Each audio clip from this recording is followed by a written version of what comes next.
नमस्कार दोस्तों, लालटेन स्टडी में आपका स्वागत है। जैसा कि आप सभी को विदित है कि हम MPPSC के प्रीलिम्स का फर्स्ट पेपर के PYQ सॉल्व कर रहे हैं।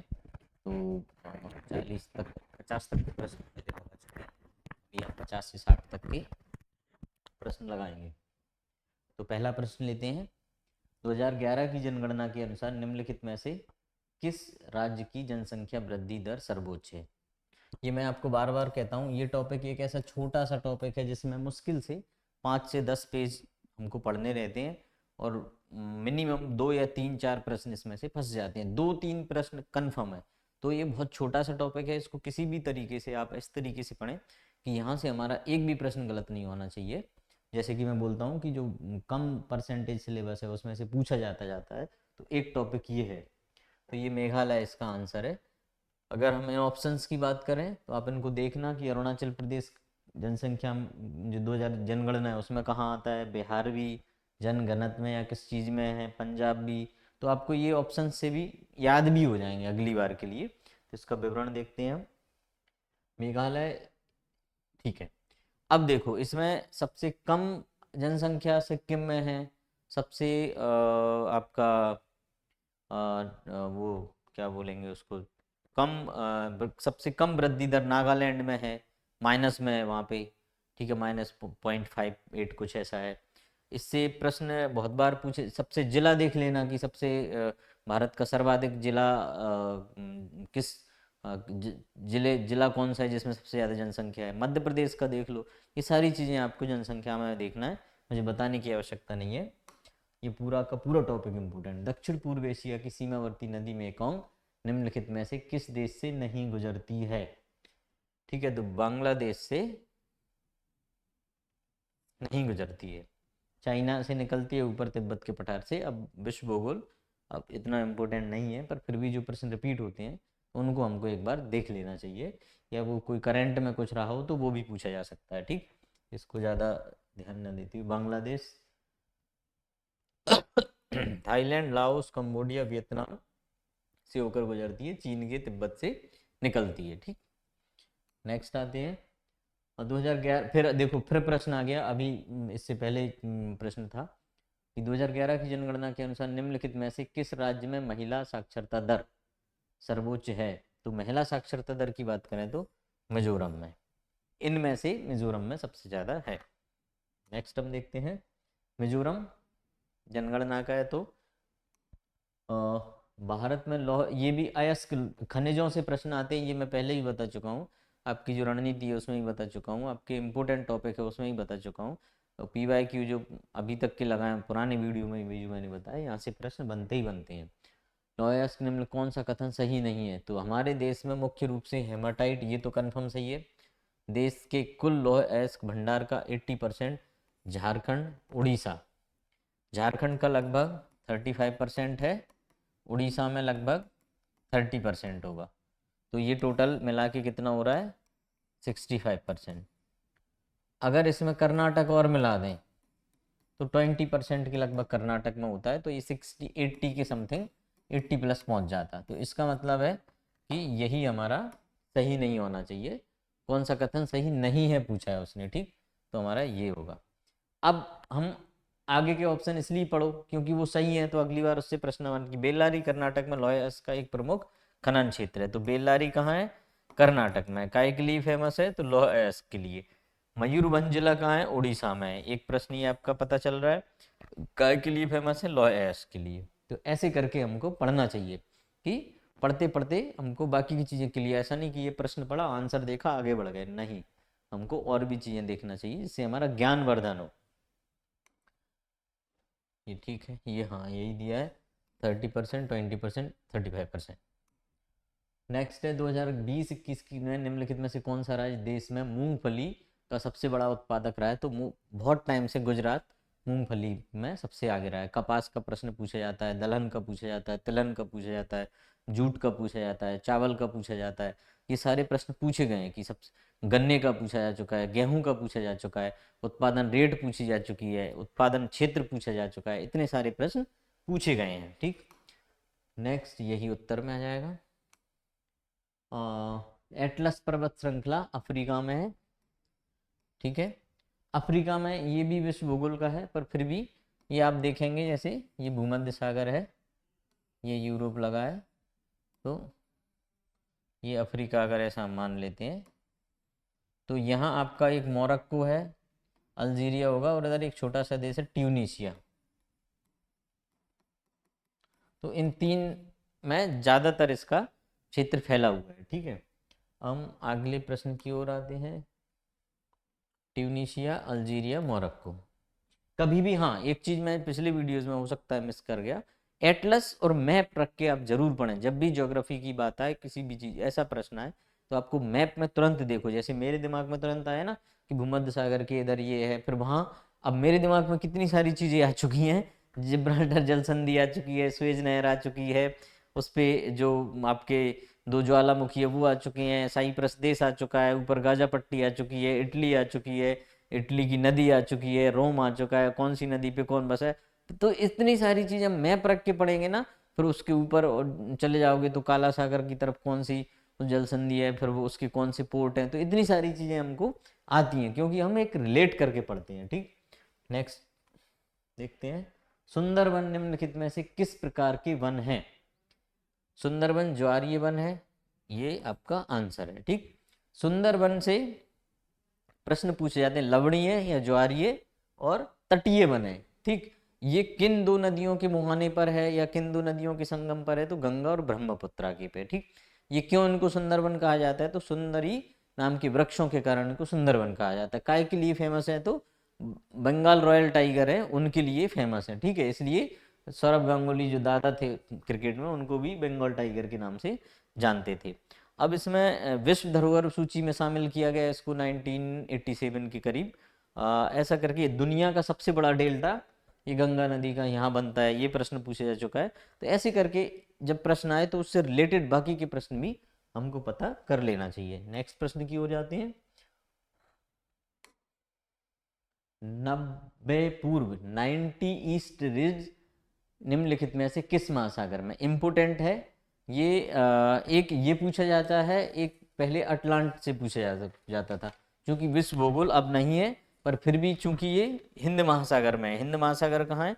इंडियन ओशियन, मतलब भारत का महासागर मानते हैं, तो ये हमको पढ़ना चाहिए। एक्चुअल में जब आप देखेंगे, ऐसा मान लेते हैं ये इंडिया है, श्रीलंका है, ऐसे करके ये म्यांमार है ना, ये चले जाएंगे आपके जावा सुमात्रा, और यहाँ इधर ऑस्ट्रेलिया मिलेगा आपको। ये नक्शा और मैं बना रहा हूँ, ये ऑस्ट्रेलिया है। ठीक है, अब इसमें आपको देखना ये है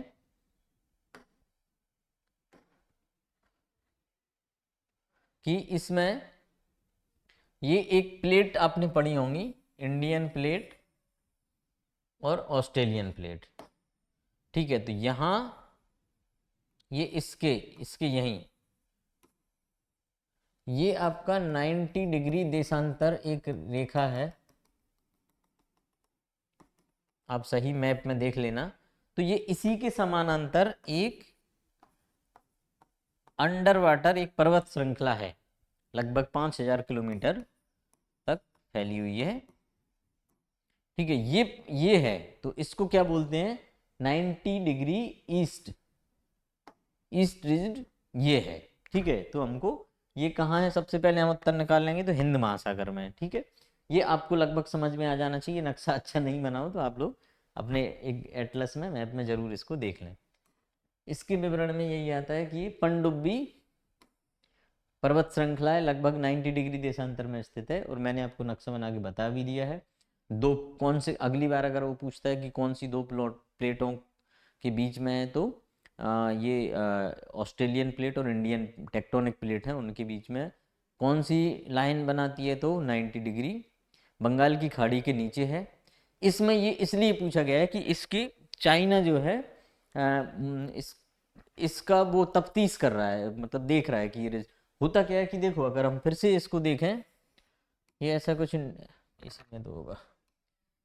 अब ये है यहाँ, अब देखना, अगर इंडिया पे किसी को कुछ निकालना है, उसको मान लो कि पनडुब्बी आना है, सबमरीन से निकालनी है, तो वो इससे इसको पार करना पड़ेगा, इधर से आएगी, इधर से आएगी, तो एक तरीके से जैसे हिमालय हमारी उत्तर में रक्षा करता है, तो इंडियन ओशियन में ये 90 डिग्री आपकी पर्वत श्रृंखला भी हमारी रक्षा करती है। तो चाइना को ये उसके लिए बहुत वो है कि इस पे खोज करे, हमको घेरने की। स्ट्रिंग ऑफ पर्ल मैंने अभी पढ़ाई नहीं है, वो भी आप देखेंगे तो वो मैं जब बताऊंगा कि उसने इंडिया को घेरने के लिए पॉइंट बिछा रखे हैं, अम्बन तोता, ये ग्वादर, ऐसा करके कुछ। फिर उसके अगेंस्ट में हमने भी जब IR का भी पढ़ाऊंगा तो ये चीज़ें मैं उसमें भी रखूंगा, ठीक है।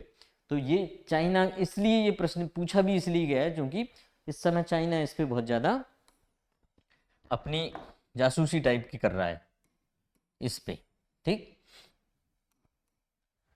और नेक्स्ट प्रश्न, भारत में पवन ऊर्जा क्षमता के संबंध में निम्नलिखित में से कौन सा कथन सही नहीं है। सबसे पहले मैं आपको बताता हूं कि प्रश्न को पढ़ें, रुकें, देखें कि वो पूछ क्या रहा है। सही नहीं है पूछ रहा है, गलत है पूछ रहा है, सही है पूछ रहा है, मतलब क्या पूछ रहा है। तो सबसे पहले उसको देखें, फिर हम ऑप्शंस पे जाएंगे कि भाई भारत में पवन ऊर्जा क्षमता महत्वपूर्ण वृद्धि हुई है, तो वृद्धि तो हुई है। गुजरात के पास देश की कुल पवन ऊर्जा क्षमता का लगभग 22% है, ये मुझे नहीं पता है कि सही है कि गलत है। तमिलनाडु की पवन ऊर्जा क्षमता इतने में इतने परसेंट थी। मध्य प्रदेश के पास देश में पवन ऊर्जा में तीसरा स्थान है, ये मुझे पता है कि पहले नंबर पे आई थिंक पहले नंबर पे गुजरात, तमिलनाडु, ये दोनों पहले दूसरे पे, तीसरे नंबर पे राजस्थान है। तो इसका मतलब है कि ये गलत हो गया।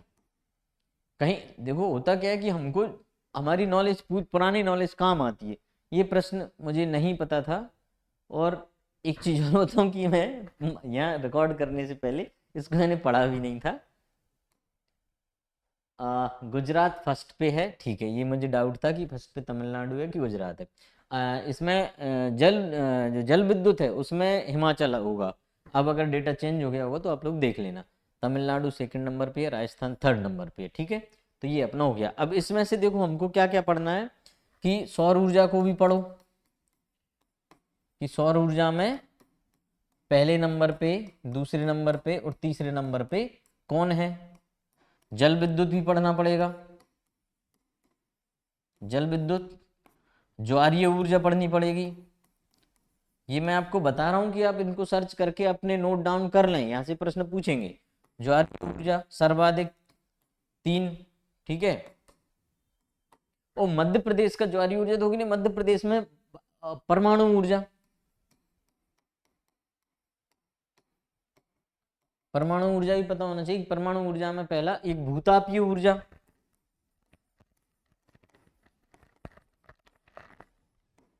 मुझे आप कमेंट में करके याद दिला देना, तो मैं क्या करूंगा, ये ऊर्जा का भारत में जितनी ये स्टेट वाइज है तो मैं एक वीडियो अलग से बता दूंगा। यहाँ से प्रश्न पूछा जाते हैं।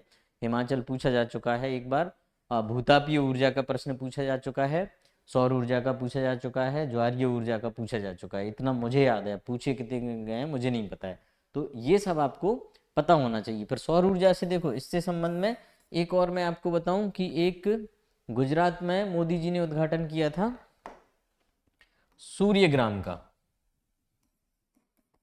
ये आप जल्दी ये जरूर पढ़ लेना, सर्च कर लेना। सूर्यग्राम गुजरात के ये गांव है जो 2022 में इसको सूर्यग्राम घोषित किया गया है। सूर्यग्राम क्यों घोषित किया गया है? क्योंकि इसमें 100% 100% ऊर्जा की डिपेंडेंसी सौर ऊर्जा और पवन ऊर्जा पे है। मतलब वो कोई भी पारंपरिक ऊर्जा स्रोत का उपयोग नहीं करता है। दूसरा ये है मोडेरा होगा, मोडेरा, लौडेरा होता है तो गुना में होता है, ये गांव गुना में भी है ऐसे ही। तो ये मोडेरा करके है, ठीक है, मोड़ा मोड़े वाला मोडेरा नहीं, ये गुजरात का मोडेरा है। तो ये एक गांव है। ये प्रश्न पूछा जा सकता है। सौर ऊर्जा से एक प्रश्न और मेरे जहन में आ रहा है, कुसुम ऊर्जा, सॉरी कुसुम योजना, PM कुसुम, के से किसान, यू से ऊर्जा, एस से कुछ वृद्धि है और उत्थान है और महाभियान है, ठीक है। तो ये पूछा जाता है। ये योजना है, ये किसानों के लिए जहाँ पे सौर पंप दिए जाएं, उनको सौर ऊर्जा उत्पादन करें और समय आने पर वो कंपनीज को बेचे भी। इससे सुरक्षा है,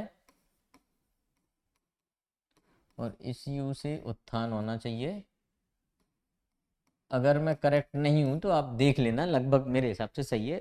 ये 2017 की योजना है, पूछी जा चुकी है और पूछे जाने की संभावना है। हम मेंस में भी इनको लिखेंगे। होता क्या है कि जब हम इस तरीके से पढ़ते हैं, हमारे पास ज्ञान होता है, तो हम उसको कहीं ना कहीं उपयोग करते हैं। मेंस में उपयोग करेंगे, प्रीलिम्स में नहीं आएगा तो मेंस में आएगा, मेंस में नहीं आएगा अगले मेंस में आएगा, कहीं ना कहीं उपयोग तो कर ही डालेंगे। तो ये यहाँ से इतने सारे प्रश्न बनते हैं। ठीक, नेक्स्ट प्रश्न देखते हैं। एशिया में निम्नलिखित में से कौन सा देश स्थल रुद्ध लैंडलॉक्ड है, नहीं है, सॉरी मैं भी कंफ्यूज था, नहीं है पूछ रहा है। तो नेप लैंडलॉक्ड कंट्री कौन सी होती है, जो समुद्र से नहीं टच होती है जिसकी सीमा, जैसे मध्य प्रदेश है तो अपना लैंडलॉक्ड स्टेट है, मतलब राज्य है। स्टेट से ही पूछा जा सकता है, इसी को आप भारत में लागू कर दो, तटीय नहीं हो, गुजरात महाराष्ट्र ऐसे कुछ राज्य दे देगा, एक एमपी दे देगा। नेपाल, लाओस भी घिरा हुआ है चारों तरफ, भूटान भी घिरा हुआ है, तो थाईलैंड समुद्र से टच करता है। ठीक, तो ये आंसर सही होगा इसका।